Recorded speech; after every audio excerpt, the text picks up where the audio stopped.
அண்மை செய்தியை பார்த்து வருகிறோம். நகராட்சி நிர்வாகத்துறை அமைச்சர் KN நேரு மீதான ரூபாய் 1020 கோடி முறைகேடு புகாரில் FIR பதிவு செய்ய கோரி அதிமுக வழக்கு தொடர்ந்திருக்கிறது.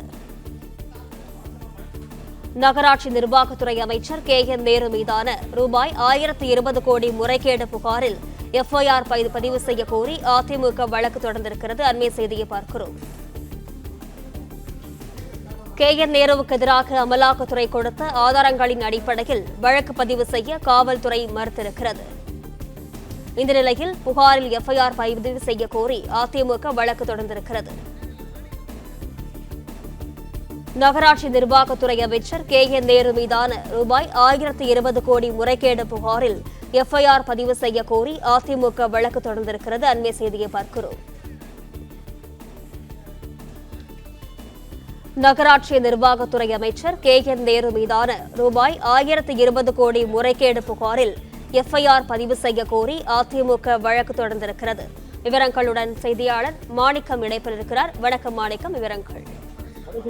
திமுகவுடைய அமைச்சர் KN நேரு மீதான அந்த ஊழல் குற்றச்சாட்டில் வழக்கு பதிவு வேண்டும் என்று அதிமுக சார்பில் சென்னை உயர்நீதிமன்றத்தில் வழக்கு ஒன்று தாக்கல் செய்யப்பட்டிருக்கிறது. ஏற்கனவே அமலாக்கத்துறை தமிழ்நாடு காவல்துறை DGPக்கு ஒரு கடிதத்தை அனுப்பியிருந்தார்கள். அந்த கடிதத்தில் ஏற்கனவே நடத்தப்பட்டிருக்கக்கூடிய அந்த விசாரணை அடிப்படையில் கிடைக்கப்பட்டக்கூடிய ஆவணங்களில் அமைச்சர் KN நேரு அவருடைய நிர்வகிக்கக்கூடிய அந்த துறையில பல்வேறு வகைகளில் முறைகேடான பணங்கள் சேர்க்கப்பட்டிருப்பது தெரிய வந்திருப்பதாக அமலாக்கத்துறை சில ஆவணங்களை ஆதாரமாக கொடுத்து ஒரு கடிதத்தை தமிழ்நாடு காவல்துறைக்கு அனுப்பியிருந்ததாக சொல்லப்பட்டிருந்தது. அந்த அடிப்படையில் அமைச்சர் KN நேரு மீது வழக்கு ஒன்று பதிவு செய்யப்பட வேண்டும் என்றும் ED சொல்லக்கூடிய அமலாக்கத்துறை தமிழ்நாடு காவல்துறையை வலியுறுத்தியிருந்தது. ஆனால் இதுவரையிலும் அந்த தொடர்பாக எந்த ஒரு அதிகாரப்பூர்வ நடவடிக்கையும் தமிழ்நாடு அரசு எடுக்காத சூழல்ல தற்பொழுது இந்த வழக்கின் இந்த கடிதத்தை அடிப்படையாக கொண்டு அமைச்சர் KN நேரு மீது வழக்கு பதிவு செய்ய வேண்டும் என அதிமுகவுடைய MP இன்பதுரை தமிழ்நாட்டினுடைய லஞ்ச ஒழிப்புத்துறைக்கு ஒரு மனு ஒன்றை கொடுத்திருந்தார். அந்த மனு மீதான வழக்கு பதிவு செய்ய வேண்டும் என்றும் கோரிக்கை வைத்திருந்தார். ஆனால் அதன் மீது இதுவரை நடவடிக்கை எடுக்கப்படாததால் உடனடியாக அமைச்சர் KN நேரு மீது தமிழ்நாடு காவல்துறை வழக்கு பதிவு செய்ய உத்தரவிட வேண்டும் என்று சென்னை உயர்நீதிமன்றத்தில் இன்றைய தினம் ஒரு மனு ஒன்றை அதிமுகவுடைய MP இன்பதுரை புதிய வழக்கு ஒன்று இன்று தாக்கல் செய்திருப்பதாக சொல்லப்பட்டிருக்கிறது. தமிழ்நாட்டில் 2021 முதல் 2023 ஆண்டு வரை மணல் குவாரிகளில் 4700 கோடி ரூபாய் ஊழல் நடைபெற்றதாகவும் அது குறித்து அமலாக்கத்துறையின் கடிதத்தின் அடிப்படையில் வழக்கு பதிய வேண்டும் என்றும் அதிமுக வழக்கறிஞர் அணி சார்பில் லஞ்ச ஒழிப்புத்துறைக்கு கடிதம் என்று எழுதப்பட்டிருக்கிறது. அதே போன்று 2021 ஆண்டு முதல் 2023 ஆண்டு வரை தமிழ்நாட்டில் 28 மணல் குவாரிகளுக்கு திமுக அரசு அனுமதி அளித்துள்ள நிலையில் குறிப்பிட்ட சில ஒப்பந்ததாரர்களுக்கு மட்டுமே குவாரிகள் வழங்கப்பட்டதாகவும் தெரிவிக்கப்பட்டிருக்கிறது.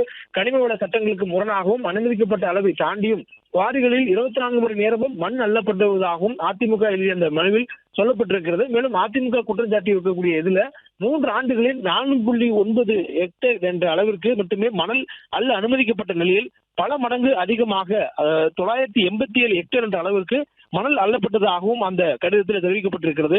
ஒரு யூனிட் மணல் விலை 20,000 என்ற நிலையில் கனிம வளத்துறைக்கு வருமானம் வந்திருக்க வேண்டும்.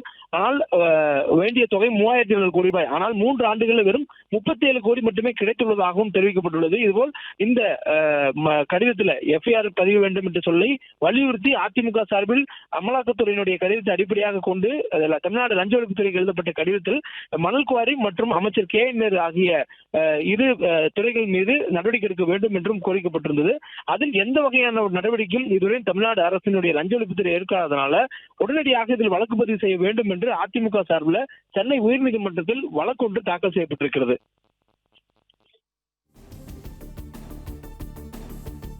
பிளே ஸ்டோர் மற்றும் ஆப் ஸ்டோரில் இருந்து பாலிமர் செயலியை QR கோடு மூலம் பதிவிறக்கம் செய்யுங்கள். செய்திகளை உடனுக்குடன் பெறுங்கள்.